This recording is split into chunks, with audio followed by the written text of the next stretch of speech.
সব মানুষের মধ্যে ভয় নাই, কারোর মধ্যে কোনো ভয় নাই, সবার ভয় কেটে গেছে। এটা আমাদের এবং আমরা সবাই হাসি মুখে মৃত্যুর সামনে এগিয়ে যাব এবং বলবো আর তোরা কতজন, আমরা সবাই মিলে ধরবো এবং বলবো আমরা জয় হবই হবো ইনশাআল্লাহ।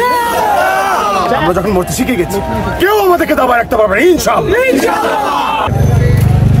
এইগুলো এটা তো সত্য কথা, যখন বাবা মা সন্তানের জন্য দোয়া করে তখন আল্লাহর আরশ থেকে সেটা সরাসরি কবুল করে। আল্লাহ তো এটা বলেছে, আল্লাহ কবুল করবে এবং আমরা বিশ্বাস করি আমাদের বাবা মায়েদের যে দোয়া আমাদের সাথে যে আছে, এই দোয়া আল্লাহর রহমত হয়ে আমাদের পিছনে দেখবেন একদম শক্তিশালী বাহিনী পাঠিয়ে দেবে আল্লাহ। এবং আমরা বিশ্বাস করি আমরা সবাই এই যুদ্ধে একসাথে জয়ী হব। দেখছেন সব মানুষের মধ্যে ভয় নাই, কারোর মধ্যে কোনো ভয় নাই, সবার ভয় কেটে গেছে। এটা আমাদের এবং আমরা সবাই হাসি মুখে মৃত্যুর সামনে এগিয়ে যাব এবং বলবো আর তোরা কতজন, আমরা সবাই মিলে ধরবো এবং বলবো আমরা জয় হবই হবো ইনশাআল্লাহ। আমরা যখন মরতে শিখে গেছি কেউ আমাদেরকে দাবা রাখতে পারবে না ইনশাআল্লাহ। অনেক পরিবার আসে এবং আমি তো অনেক জায়গায় থাকতেছি, অনেক মানুষ হচ্ছে চিনি না জানি না তাদের বাসায় গিয়ে থাকতেছি, যার কাছে উঠে যাচ্ছি সেই দু হাত টেনে নিয়ে নিয়েছি। অধিকাংশ একই অবস্থা। হ্যাঁ, এটাই সত্য, সবাই এখন আমাদের পরিবার, সারা বাংলাদেশটা আমার ঘর। ভাই আপনার কোনো হুমকি দামকি আসছে কিনা?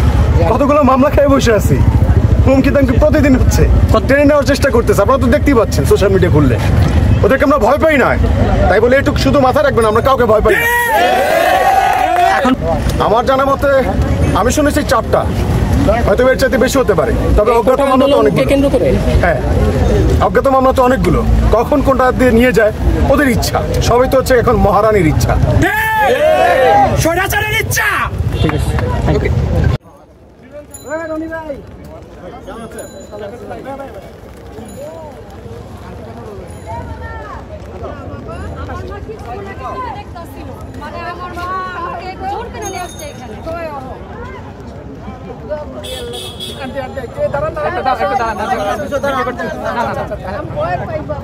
ভয় কিছু নেই, আমরা সবাই আছি। দোয়া করে দেন ইনশাআল্লাহ, দোয়া করে দেন, আমরা সবাই একসাথে দোয়া করে দেন।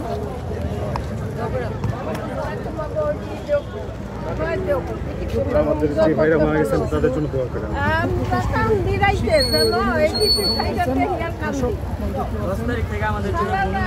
আল্লাহ